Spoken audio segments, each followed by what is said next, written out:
So, Epic Games, they announced the Unreal Engine 5. And you might have noticed I had a show with Handsome Dave. I did.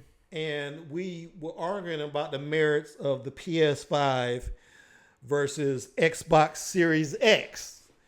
And Dave came down on the side of Xbox Series X just based on the specs. And we were speculating whether, do the specs really matter in this case? Because the Xbox is a little bit better. And I say a little bit because you're talking about one has a processor with is 3.5 gigahertz, while another one has 3.8. And if you know anything about computers, that's nothing. That's nothing in speed, yeah. Well, yeah, I know a little bit about computers. Yeah. So it's like that's negligible as far as computing power.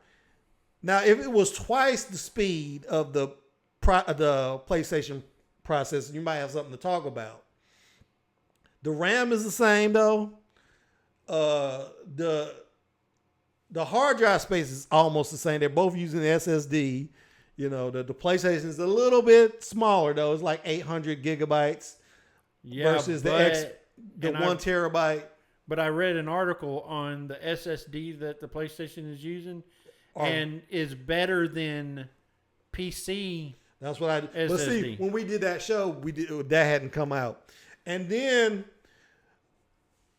we hadn't really seen anything running on a PlayStation either, PlayStation 5. And then Epic Games came out with this trailer. Have you seen it? I have seen stills of it. I haven't watched the video. Well, we're about to watch it. So there was a tech channel that was covering it. Here we go. I'm going to skip ahead. Hello, I'm Brian Karras, Technical Director of Graphics here at Epic Games. Hi, I'm Jérôme Plateau, Art Director of the Special Project. A few years ago, we got together as a team and brainstormed where we thought we could push forward the state-of-the-art in real-time graphics. There were two key areas that stood out. The first, dynamic global illumination. Beautiful bounce lighting, instantaneously. I don't have to be constrained to do a game where the world has to be set. I'm going to stop it right here because I can't understand this French guy. It was kind of annoying. It's like they couldn't give us like subtitles or something because I can't understand a word he's saying. But I'm just going to go ahead and we'll see the demo because they have they say it's a actual gameplay. It's not a cinematic trailer like they've been doing with Xbox. It's actually gameplay. And there's people online say, oh, it's not going to look like that. And they do have a basis for being doubtful because I think a few years back, I think with PS3, they had a demo. What was that game? I forget the game, but it was a science fiction game. They had a demo of it, and they said this is going to be the real gameplay. And then later they admitted that it was actually pre-rendered. Yeah, cinematic rendering. Yeah, so they kind of lied. They basically lied. So this could be the same situation. But man, the way this thing looks, if this is real gameplay, this is gonna. Well, I'm definitely getting a PlayStation. What I'm saying. Let's go ahead and just play it real quick though. Get this over with. Yeah, I'm getting a PS5 as well. Now, pay attention here to like the surface structures, the ground, the rock. This was what was so impressive. Let's stop a moment and take a look at some of the key features of this demo.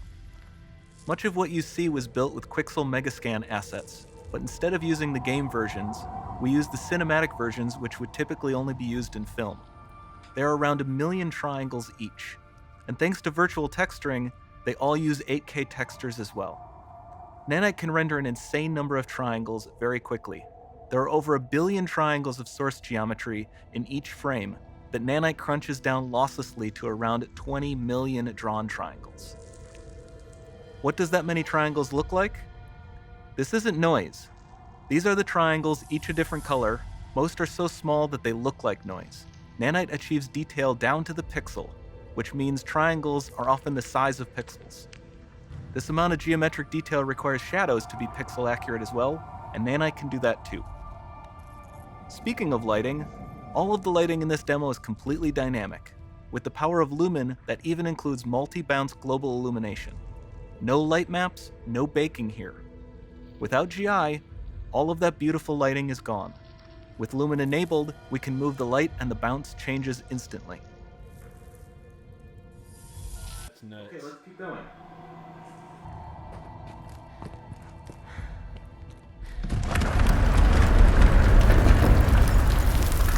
We've made some great additions to our audio system as well. Convolution Reverb allows us to measure reverberation characteristics of real spaces, like actual caves that we sampled, and reproduce them in virtual spaces. Sound field rendering allows us to record and play back spatialized audio.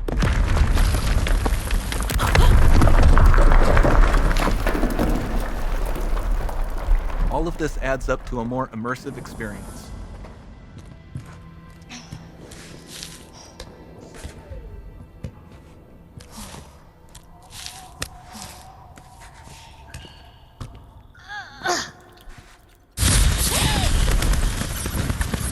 This swarm of bats was created with our Niagara effects system. Particles in Niagara can now talk to one another and understand their environment like never before.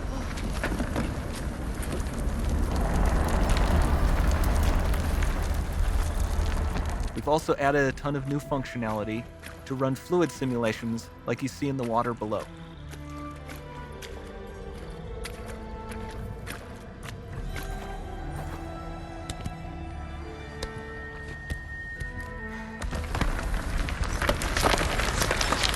The demo runs on our chaos physics system. Here we are using it to accurately simulate the rigid bodies of the falling rocks and the cloth of her scarf.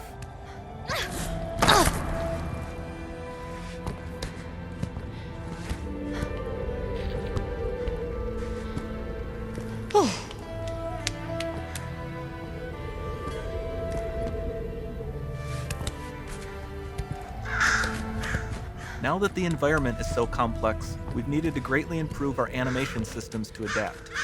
We've added predictive foot placement and motion warping, which dynamically modifies IK and body position to look more natural.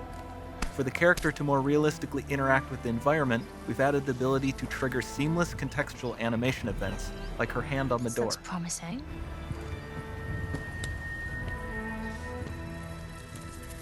Dynamic GI is amazing, not just for speeding up iteration, but also for its impact on gameplay. Nice. Any light source can move while It still might having be. beautiful bounce lighting. Dynamic illumination means specular as well, which you can see on all the metal surfaces. You can even see the Niagara-powered bugs reacting to the light. Lumen not only reacts to moving light sources, but also changes in geometry.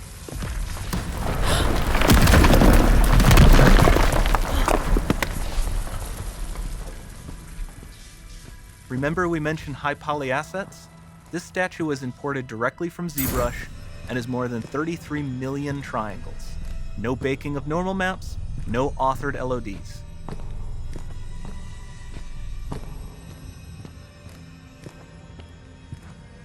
And we can do more than a single statue. There are nearly 500 of that exact statue at the same detail level placed in this room, for a total of over 16 billion triangles from statues alone. Over this entire demo, there are hundreds of billions of triangles.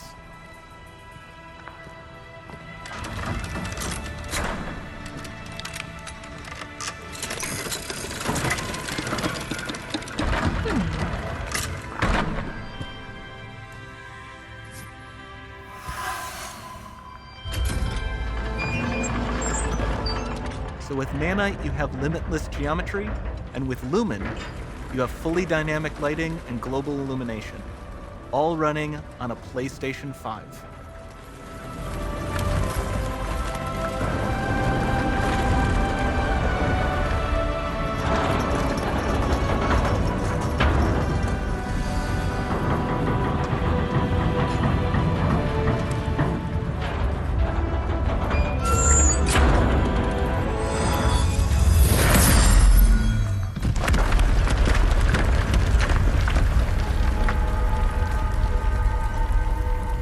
There's not much time left. And this doesn't need to be constrained to small rooms. It can stretch all the way to the horizon. The portal, it's open. Don't fail me now.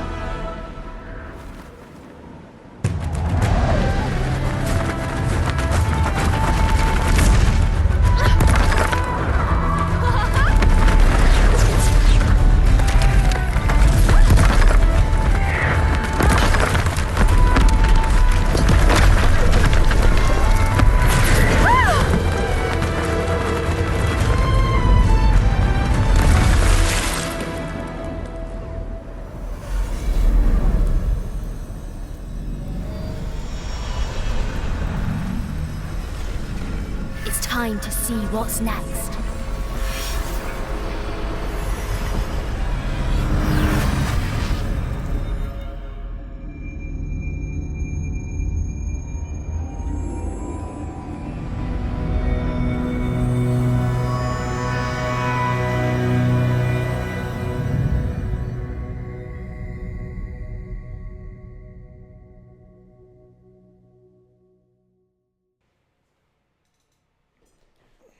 First question. What is that game? That's I just think they made it for the demo. Really? Yeah. That's why there's a lot of people saying, nah, it's not. I'm watching it this time, I was like, especially when she goes outside at the end and flies, I'm like looking at all those different mountains and stuff that have to be rendered. I'm like, how big would that download be? Well, you know that The Last of Us 2, I think was 51 gigabytes. Is going to be 51 gigabytes download. So that means... Like what? What now? I'm sorry. The Last of Us 2... No. 500 gigabytes. Mm-hmm. Because if you had just a regular PS4, you would have to remove everything off of it to play The Last of Us 2 on it, because it only has a 500 gig hard drive on it. So I got a Pro. But if you got a Pro and you don't have, 700 gigs of stuff on it already, you don't have Call of Duty. If you have Call of Duty, you're gonna have to delete it because Call of Duty is like 200 gigabytes. But so what they're gonna do with this, The Last of Us 2? I'm a big fan of the Last of Us series. Big fan. We'll be playing all the way through when it comes out. Okay. But so what's going to happen is they're going to release The Last of Us 2, and then this Christmas season we get the PS5, right? So what are they going to do? It's the PS5 is going to be backwards compatible, but I figure a year after the release of The Last of Us 2, maybe 2 years, get it remastered. They're going to get it remastered, and so I'm very freaking excited about the PS5. There's been so much talk about how the consoles have been losing to PC for quite a while now, right? In the frame rates and the rendering capabilities, the graphics capabilities, the speed of processing these games. With these two new consoles coming out, Xbox X, One X, is it? Xbox One X, I think is what it is. No, it's Xbox Series X. Series X, okay. Microsoft, let me just comment on that. Microsoft sucks at naming stuff. Well, dude, we can go on about that because we're talking about them going from Windows XP to Windows 7 to 8, which made sense, to 8.1 to 10. And then who knows what the next one's going to be. But they went from, Xbox 360, which doesn't make any sense because that's like a complete circle, 360. Right. It should have been 180. Yeah. And the last one was Xbox One. And then it's going to be Series X. What the hell is this naming scheme? They just do is random. Yeah, whatever they feel. It's so freaking random. Just name it Xbox 1, 2, 3, 4, 5. The following. Like PlayStation. That's why I do not like Microsoft. I said this on the last show. They've completely screwed up Minecraft. God, they screw up everything. Because Minecraft used to be awesome, and now it's like when it renders in when you're playing Minecraft, especially the PS4 version of Minecraft, when it renders in, sometimes it'll just completely, crap the bed, and you're seeing all the underlying stuff of a Minecraft world instead of the stuff you built. It's just ridiculous. But anyway, I'm excited about PS5 and the fact that it in some ways is going to surpass PC. The new way that they're rendering graphics, their processing speeds, their frame rates are all going to be up there to compete with PC gaming. Now, PC gaming will probably step there. I mean, it's not even, but the specs on these consoles, next console, they're not even the top of the PC specs. They're like what would have been top like 3 years ago, maybe 5 years ago.